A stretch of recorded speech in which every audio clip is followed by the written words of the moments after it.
Baruch atah Elohim melech haolam asher nitanu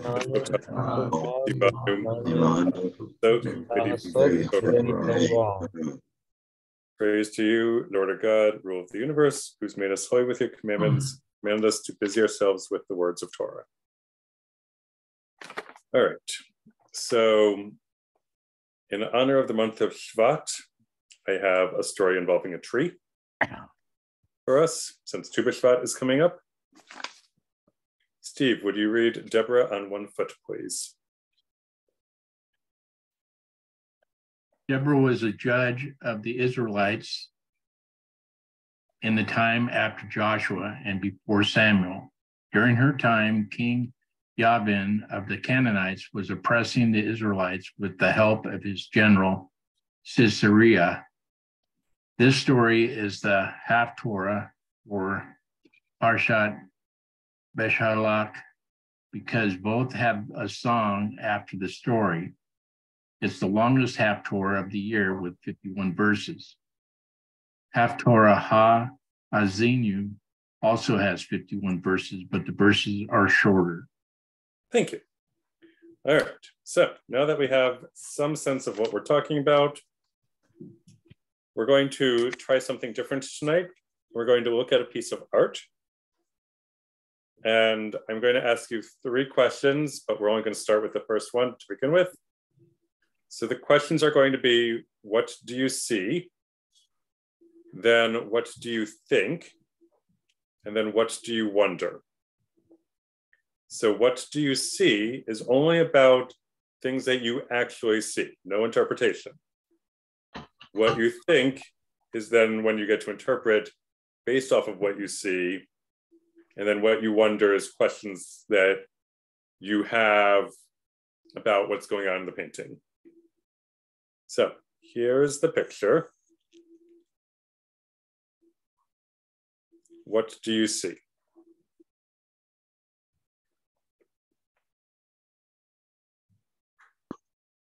A woman. Profile of a woman. Appears to be looking out a window or door. Okay.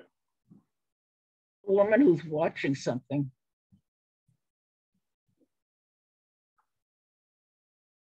Watching or looking for something, you know. Or looking far off in the distance. Could be, yeah. So we see a woman who is looking, and we'll save the what she's looking at or for the next step of what you think. It's a very fine line. It looks like she's holding a window or door open. Okay, yeah, it looks to me like she's entering a room and she's holding like a door and she's looking at whatever she's going to approach. So like she's holding a door or something. All right, so in the what we see,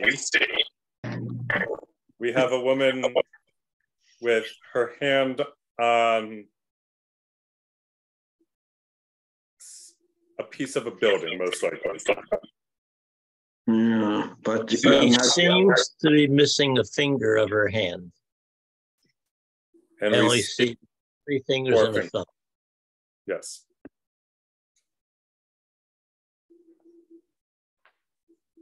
I also struggled with the line between what you see and what you think when I first encountered this technique.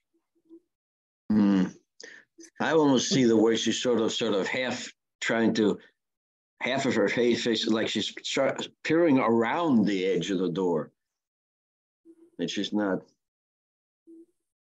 She had one of her eyes is barely in the shadow there, or partly in the shadow. She's sort of just, I would say, sort of looking sort of around it, not quite sure what she's going to see and how to react. So what you see is that part of her eye is in the shadow. Mm-hmm. Right. Let's move to what we think, because I think we are very eager to get there. Yes. Before we do that, someone talked about her hand. Yes. But looking at it, I can't figure out how she's got her hand wrapped around there. I mean, I see her thumb and I see 3 other fingers, but they just look at an angle like there's, I don't know, somebody else made, well, it doesn't look to me like it's one hand.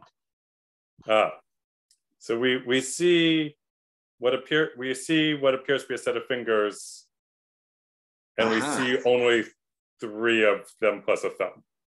Maybe there's one hand on top of the other by that juxtaposition. That may be. The fingers like that. I think it's just that, like, she doesn't have a very tight grip on whatever she's holding. It could just be a few fingers. But have another finger that just hang off. Mm-hmm. I mean, it's like these 3, because it's her thumb, and looks like 3 other fingers. So that just means her pinky, like, out of view, maybe. Maybe it's a symbol. Maybe a symbol for shin.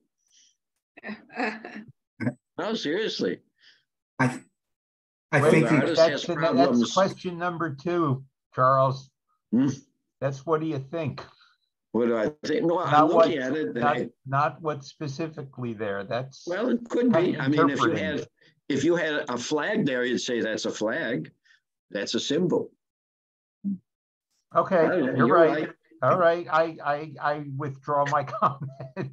You see, Loretta, sometimes an artist has, one of the most difficult things for an artist to draw is a hand.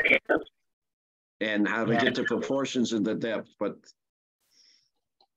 or I know, I look at my hand. I have an inherited disease. And so maybe she has that. It runs it's more frequent in our population ethnicity than it is in many others. So, all right. So, what do you think?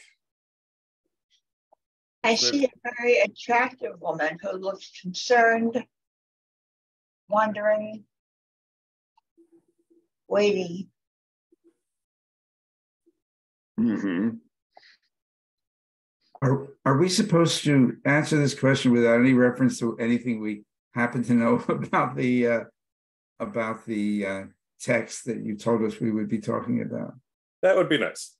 Okay, then I'll only say that.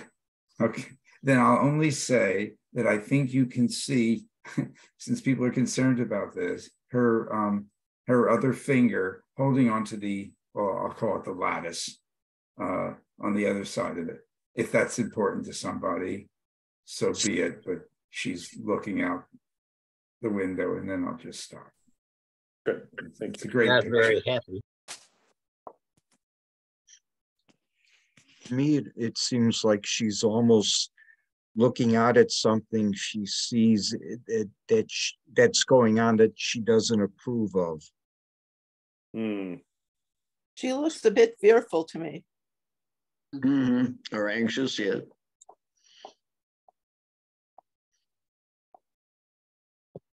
All right.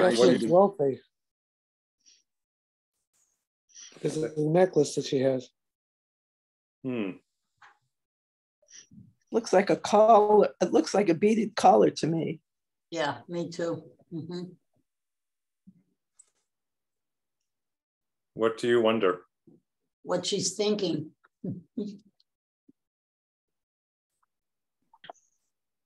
Is she afraid? Mm-hmm. What is she looking at? I think she's afraid of something. Yeah, if she was looking out for somebody coming, she doesn't have an anticipatory look like my bubby did when we used to drive up. I was almost on guard. Yeah, she doesn't look like she's happy to see whatever it is she's seeing. Maybe there's even a little bit of anger.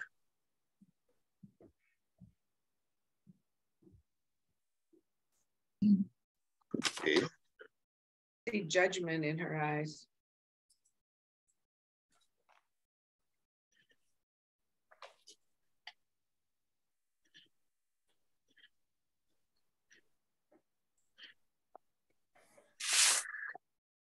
So I'm wondering what's causing her, whatever I sense of was ever causing her to, I see a sense of tension. What's causing her to be anxious? It almost seems like she's wary of something. Or is she very sad and mournful? Could be. He looks very calm and resigned to whatever is going to be happening.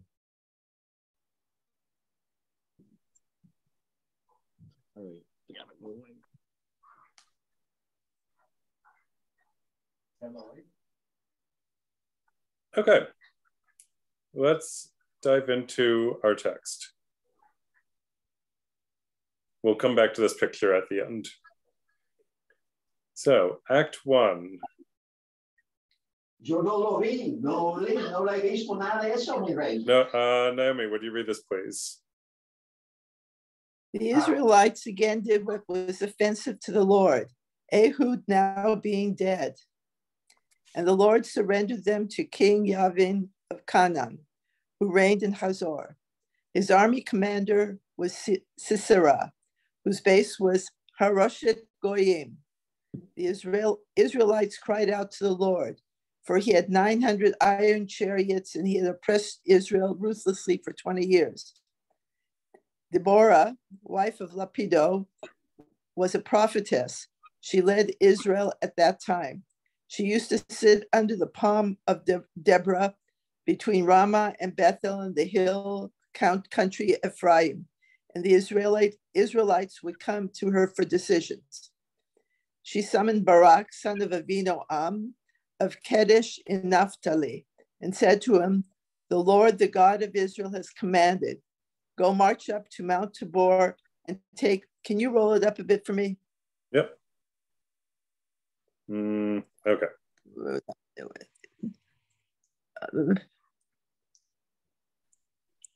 I will not go. Very well, I will go with you, she answered. However, there will be no glory for you in the course you are taking, for then the Lord will deliver Sisera into the hands of a woman. So Deborah went with Barak to Kedesh. Barak then mustered Zebulun and Naphtali at Kedesh. 10,000 men marched up after him, and Deborah also went up with him. Now Heber the Kenite had separated from the other Kenites, descendants of Hobab, father-in-law of Moses, and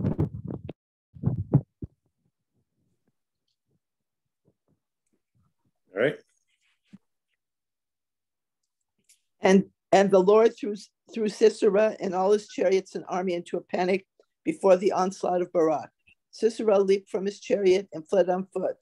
As Barak pursued the chariots and the soldiers as far as Haroshet Goyim, all of Sisera's soldiers fell by the sword. Not a man was left. Okay, and some context and a question, please.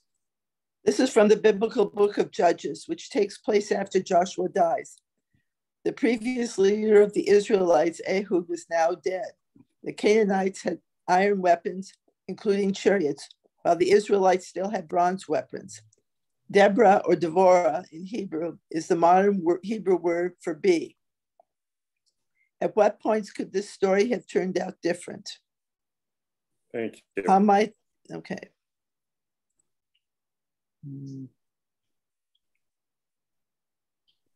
David, we now have a third name for Moses' father-in-law. Yeah. Surprise! Yes, this guy The has same father-in-law. Yes, he has 7 names. Nice.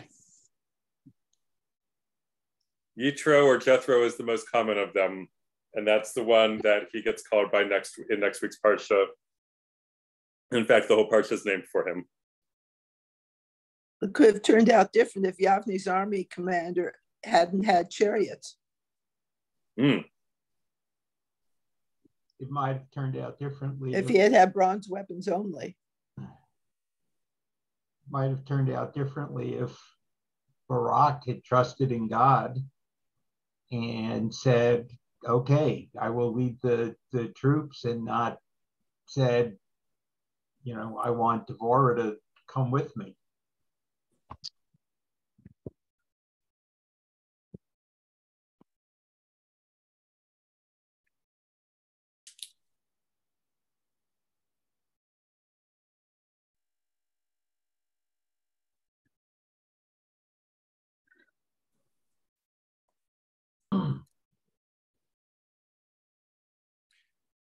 All right, next question.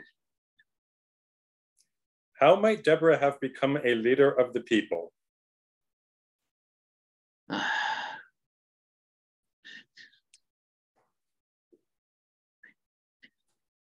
husband told her to go out and get a job.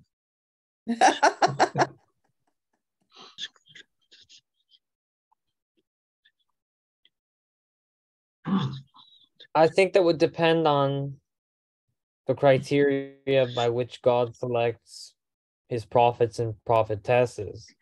If she is a prophetess as described here, then that would mean her position is somewhat appointed. So I would have to know the criteria, if it's given anywhere in the tradition, for how a prophet is chosen at all by God. And I actually don't know. But what would that be, David? If we have any information on that. To my knowledge, there's no specific information. If anybody has tried to do this, it's been by looking at prophets and prophetesses and working backwards, trying to reverse engineer a set of criteria, sort of like how the rules for kosher birds are reverse engineered from the list of forbidden birds. Okay. A theory then that I'll have, based on something in Exodus Rabbah, I think there's like it talks about why Moses was selected as a prophet, and he's like kind to animals, right? Yes. So maybe it's because, like Moses, she happens to just be a very kind and pious person, perhaps a better than the rest of her generation.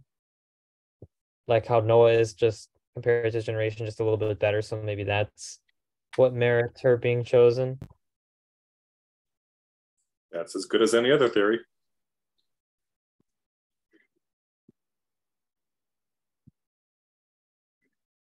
Other thoughts? How might she have ended up as the leader of the people?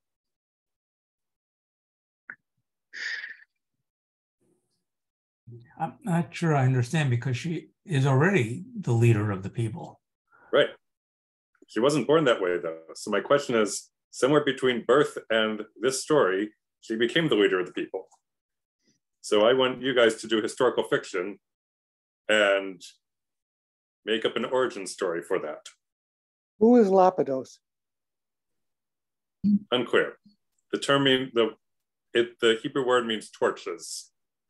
Because couldn't he have been leader and then she became the leader because he was dead? Certainly possible. If so, it was brief enough that it didn't get mentioned, because we go straight from Ehud to Lapidot. But it's certainly one possibility. And he might have been a local leader that she took over from, and that like her fame grew more regionally and nationally. Who was Deborah's parents? We don't know. Well, how were prophets, how did they originate? They either had some visions or some connection or communication or with God. So maybe she had that particular quality, and people respected her for it. And what she said seemed to, either she's prophesizing or thinking, shall I say, seeing what may happen in the future this way, and or has a sense of what may happen, and she proved it was proven that she was correct, or maybe she was a pious person, and working in the community, and people came to respect her, and she was contributing to the community, and maybe she was studious.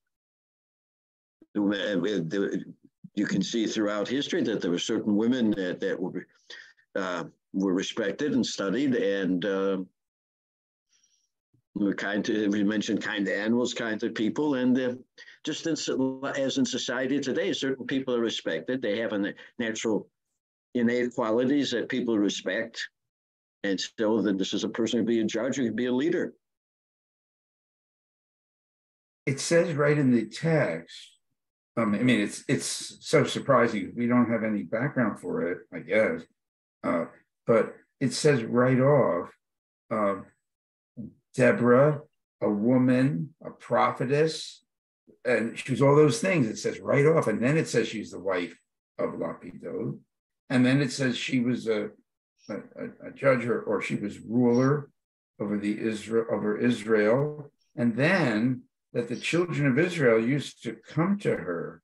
It's she would be sitting. There's the part Yoshevet. She would sit under the palm. Which palm? Deborah's palm. So it was known as hers, and then she would give judgments, or she would give decisions.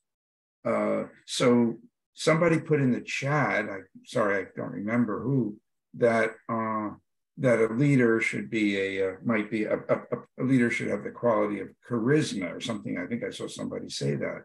So she could be a person whose judgment was respected, but also people felt that she was a person you could go to because they had confidence in her, whether it's judgment or wisdom or rectitude or decisiveness.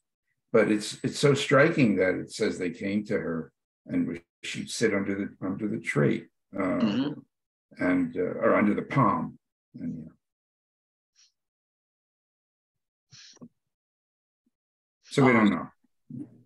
I'm thinking, David. I'm thinking that if we look at the other prophets that God chose, and if we look at the qualities of those prophets, we could probably assume that Deborah was holding some of the same qualities. For example, faith, which is probably the primary one. Her faith in God, responsibility, maybe justice. Courage, because she was one of the leaders to go to war, right, during that time. So the other one that I'm thinking, ethic, and that's why a lot of people will come to her for advice and for questions and whatnot, because she was an ethical woman, which are some of the qualities of a leader. I have a question related to that. Is this example that we have here, where people coming to Deborah for legal advice, like the case example that we have for women being able to serve in legal roles in general in ancient Israel? How did the sages interact with this concept, I guess, and its potential implications? Did they, I don't know, were there also female rabbis in ancient times as well, based on this, or serving some similar role in the community? Yeah, so you're asking, if I understand, given that in the time of the early rabbis, it was men who had positions of authority and served as decisors of what to do. How did they handle this example in the Tanakh, in the Bible? And were there women based off of this example in the time of the early rabbis? Either that or in the time before them that were serving in a similar role. Yeah. As legal decisors. I'm not sure. I will do some research and see what I can find. Okay, thank you. Yep.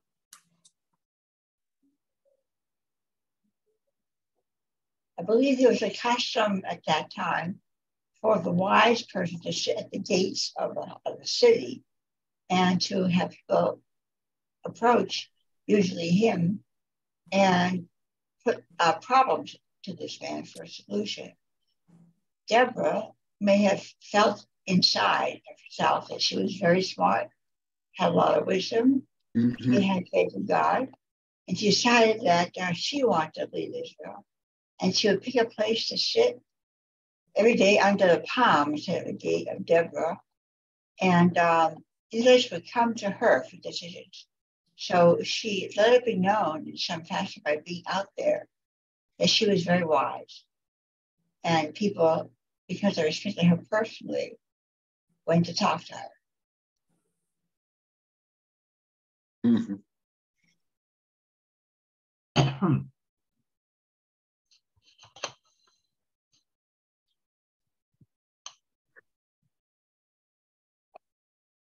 All right, next question. Lapido was Deborah's husband. How might he felt about her job, so to speak?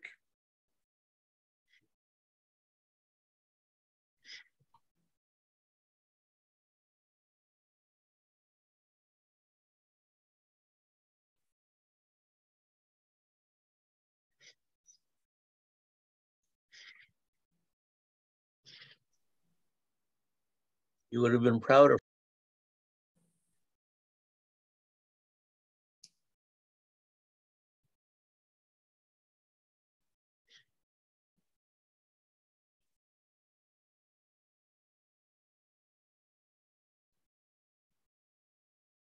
He might have had mixed feelings because at that time women were secondary citizens. He might have had very mixed feelings about it. Might have even had a little bit of jealousy.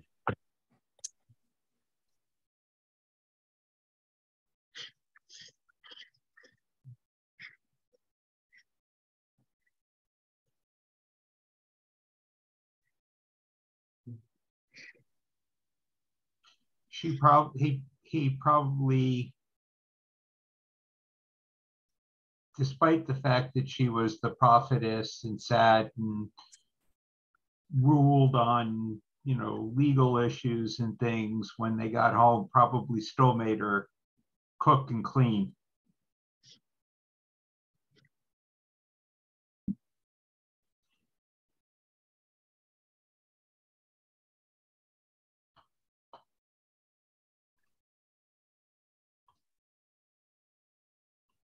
All right, you guys have some great answers. What might Deborah's emotional reaction have been to Barak's refusal to lead without her?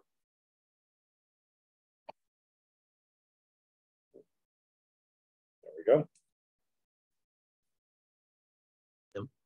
Why didn't she just lead the people up there herself without asking him in the first place? But she did say, I will deliver him into your hands. You go and I'll arrange to have for you to be able to capture him or to conquer him, whatever, or win the battle. She was planning something. I'm going to deliver him. How? When she said that, she wasn't going with him. It was only after that. But she was going to do something else. But what does she think? Maybe what's with it? He doesn't have confidence, or he doesn't to go out and do it on his own. He needs my particular moral support, or my better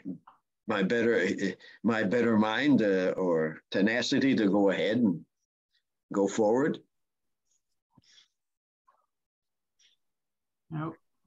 As a prophet, she probably was pretty disgusted with him because, here she said, the Lord said, do this.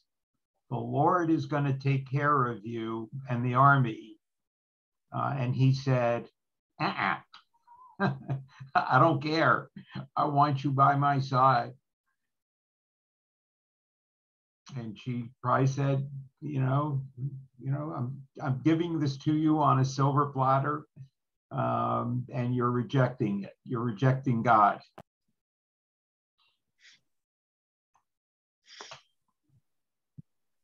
What, you have no faith in my prophecies or my foresight or my yeah.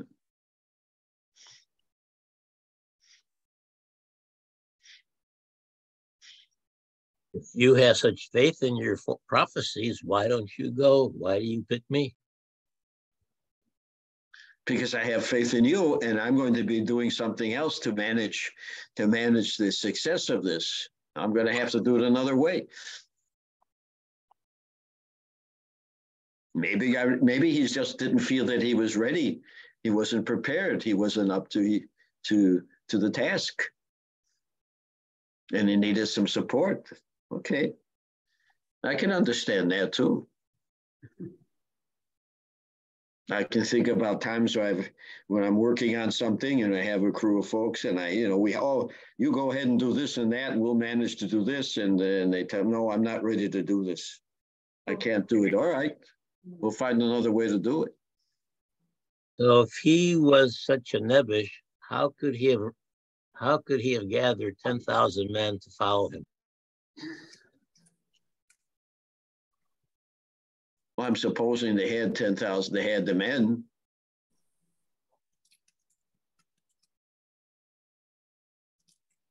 I don't know that he was a nebbish. He was smart. He had qualifications enough to be chosen by Deborah. I don't think Deborah would have chosen him if he was a nebbish.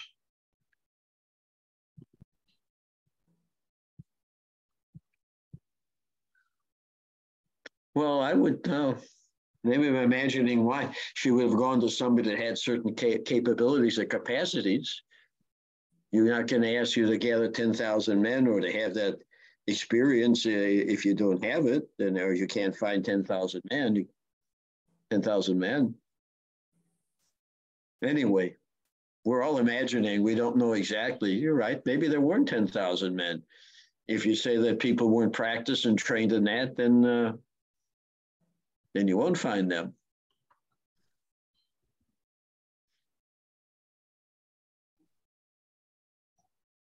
But then again, a leader has to set the example. I would say, yeah, maybe I would say that Barak is saying, well, you're supposed to be the leader. You should be up front with me. I can see that.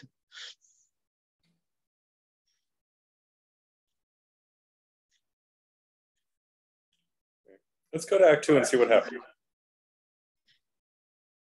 Jesse, would you read, please?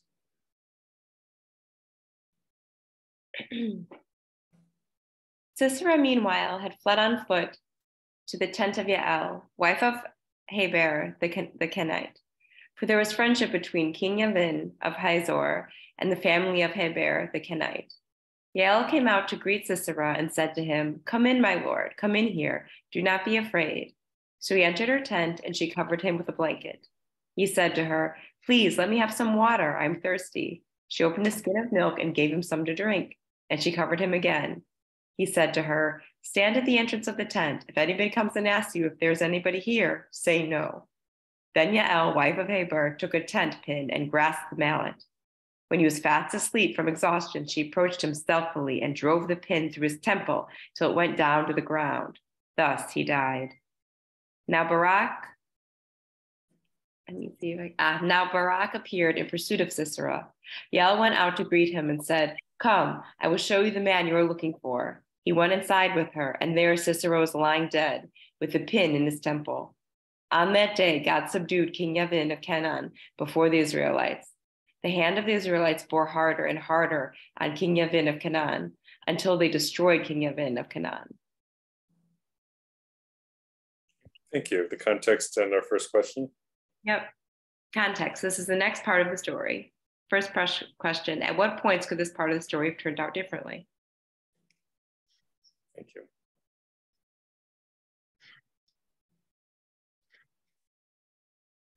Sisera could awaken when she approached him with the mallet and the pin.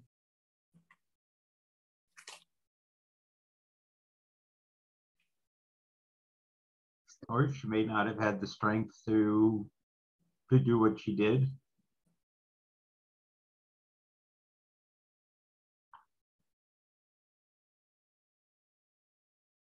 course, Sisera might not have sought shelter where he did.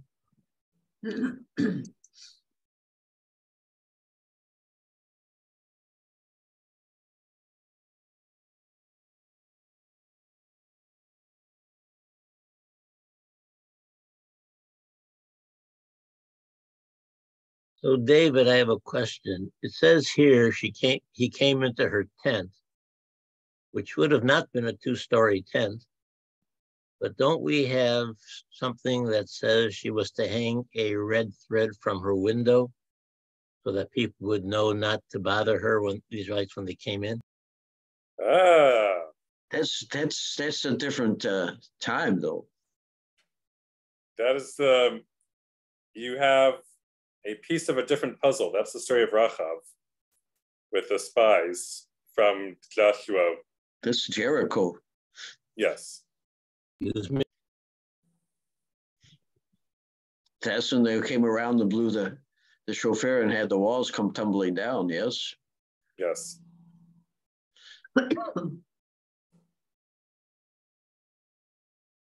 God willing, someday we'll do that story too. Mhm. I was doing some research on Yael yesterday, and she and her husband were neutral. You know, they got along with both the Canaanites and the Israelites. She favored the Israelites, and they said she was in a different tent than her husband. So I wonder why. I'm thinking maybe it was the wrong time of the month or something. Well,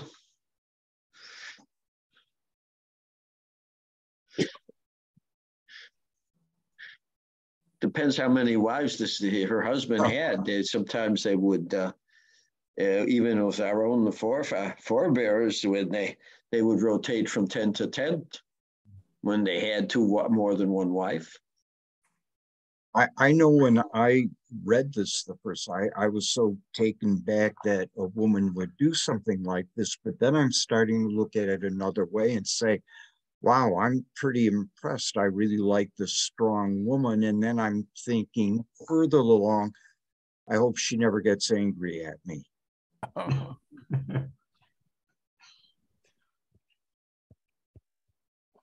Yeah. Well, she certainly had character and enough courage to do it.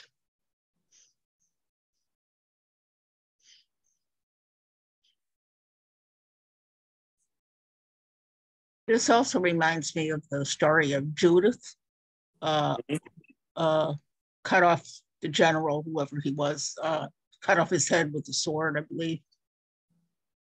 And also the opera, Attila, which is about Attila the Hun.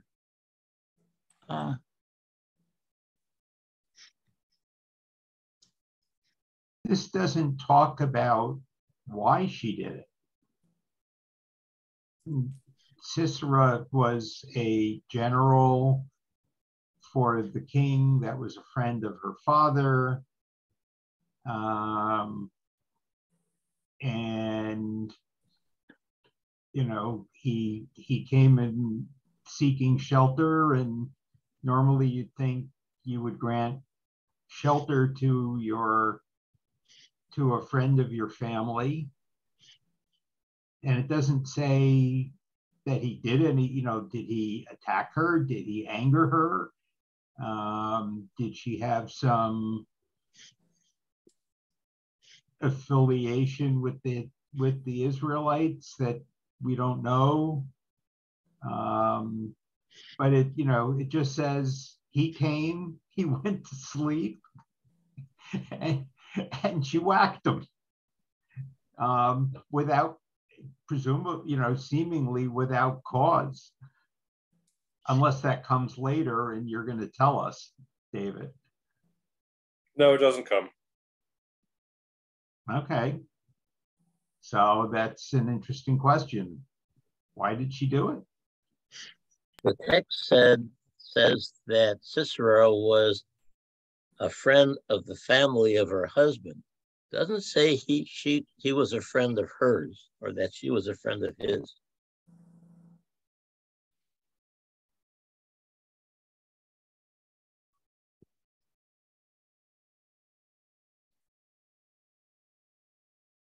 All right, but it still doesn't say what her motive would be. He hated her husband. God on him.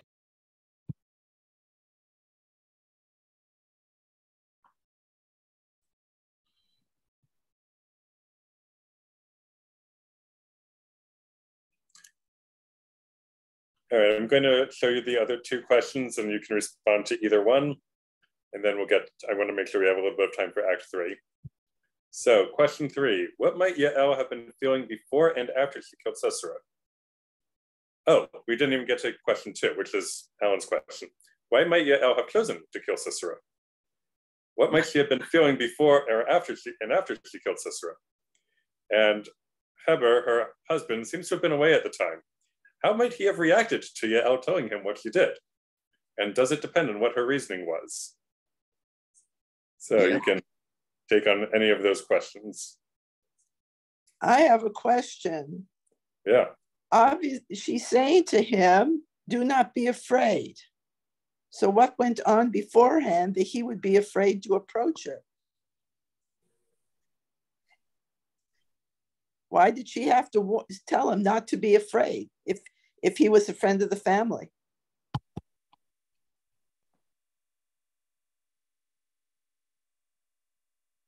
Well, I would think he was fleeing from the Israelite army. And, he wants to stay alive. So he's going to be kind of worried about who he's going to trust. And should he trust Yael? And she's saying, don't worry, you're a friend of the family. Come in and I'll take care of you.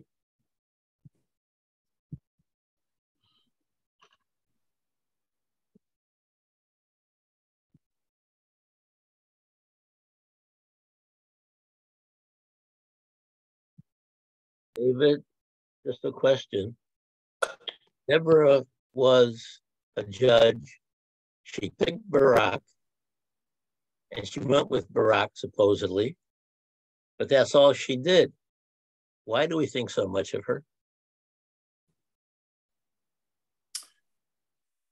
I think we think so much of her because there were very few women in the entire Bible who were national leaders, who were prophetesses, who were sought after for advice, and who commanded an army or assisted in the command of an army. So I think even if Deborah didn't actually kill Sisera herself, she still gets a lot of, she still is in a fairly unique class in the realm of the Bible. It's a fair question.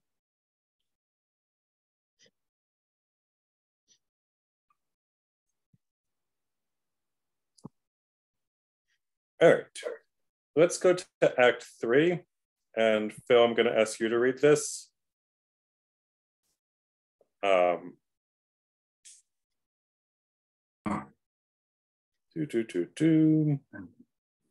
right, here we go. Yeah, okay. Now we're in poetry. I think we should make it clear. On that day, Deborah and Barak, son of Abinoam, sang. When locks go untrimmed in Israel, when people dedicate themselves, bless the Lord. Hear, O kings, give ear, O potentates. I will sing to the Lord, will hymn the Lord, the God of Israel.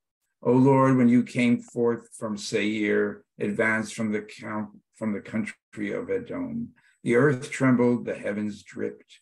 Yea, the clouds dripped water, the mountains quaked before the Lord, God of Sinai, before the Lord, God of Israel.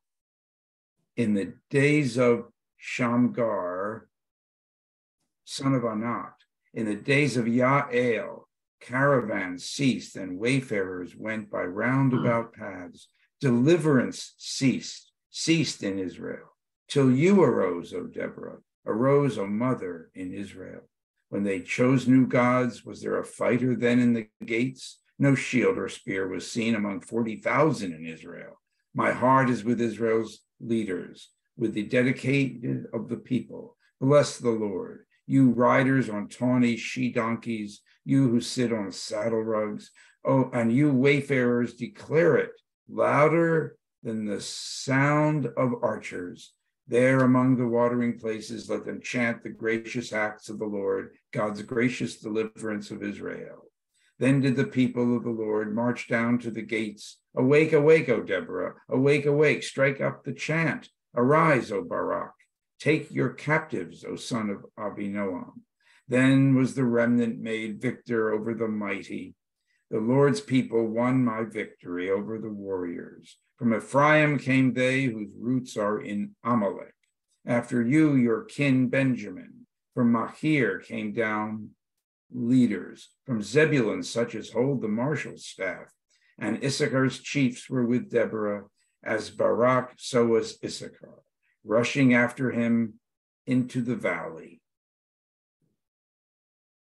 Are we there? Among the clans of Reuben were great decisions of heart. Why then did you stay among the sheepfolds and listen as they pipe for the flocks? Among the clans of Reuben were great searchings of heart. Gilead tarried beyond the Jordan, and Dan, why did he linger by the ships? Asher remained at the seacoast and tarried at his landings. Zebulun is a people that mocked at death. Naphtali on the open heights. Then the kings came, they fought. The kings of Canaan fought at Taanach by Megiddo's waters.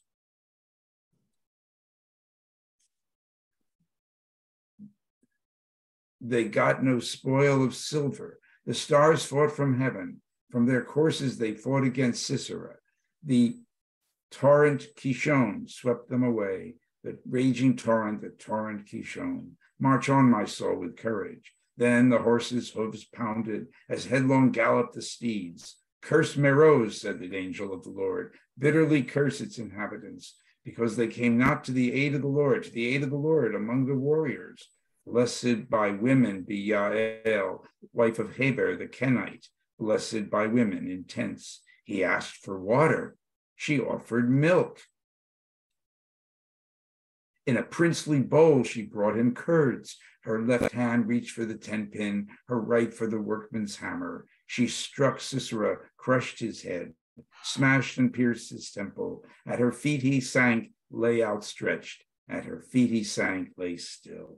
Where he sank, there he lay, destroyed. Through the window peered Sisera's mother.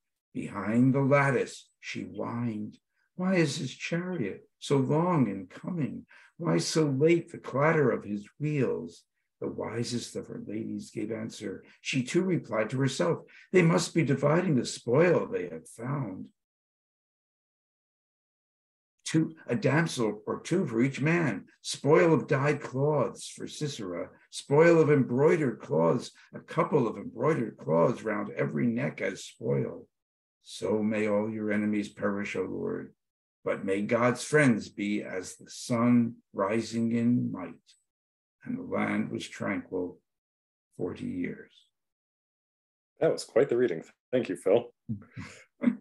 Thank you. Thank you for giving me a chance to read that. All right, and our context, and we won't do this first question. Want the context? This is a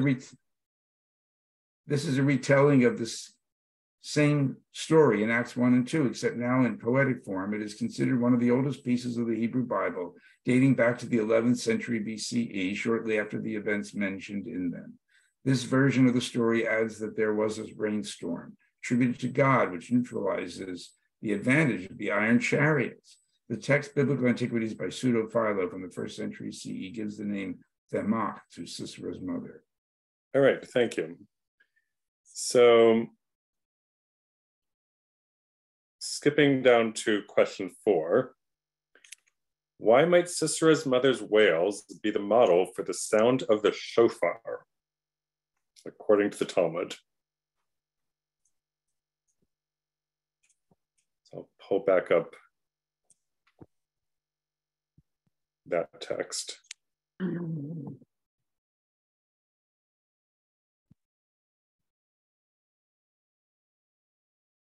Behind the ladder she whined. Mm-hmm.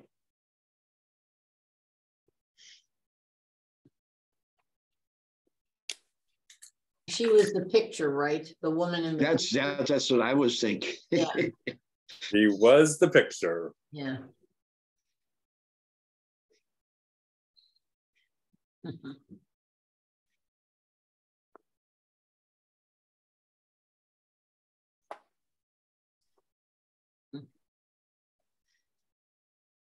What takeaways could we get from this story of Sisera's mother and the shofar?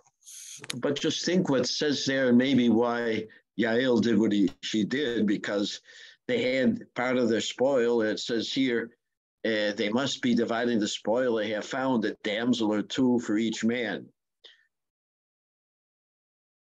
Maybe there was some resistance to be taking as a hostage, or be taken away from home as some sort of servitude or forced situation.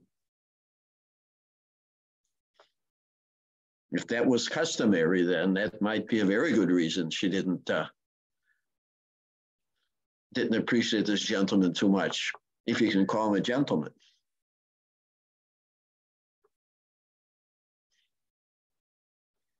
We have the mother wailing about her son not coming home, mm-hmm.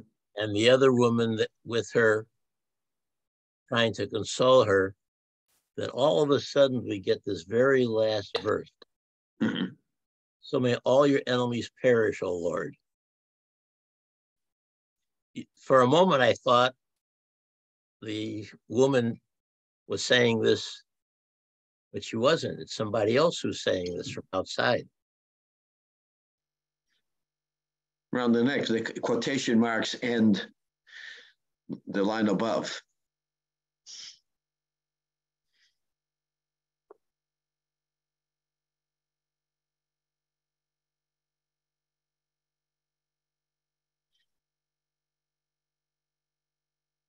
Right. Now that we've seen this text about Sisera's mother, I'm going to show you the picture again. And perhaps it now looks differently to you if you were on at the beginning of the class, now that you've seen the story behind it. Where, oh, where has my little son gone? Where, oh, where can he be? Yep. And this text was done, or this painting was done by Albert Joseph Moore in 1866. Oh. And Fanny Eaton was the model. And the source sheet has more information about Fanny, or a link to more information. And then finally, we have a musical version in the source sheet of a Debbie Freeman song, or Debbie Freeman singing Deborah's song, "Arise, arise, Deborah, arise, arise, and sing a song," and so on, based off of text. We have here in Appendix A, the full story, which is also the Haftorah for this coming Shabbat. That would be why we're doing it this week. And then some news, some archaeological news, 3 articles about archaeological discoveries up from this story from the Jerusalem Post.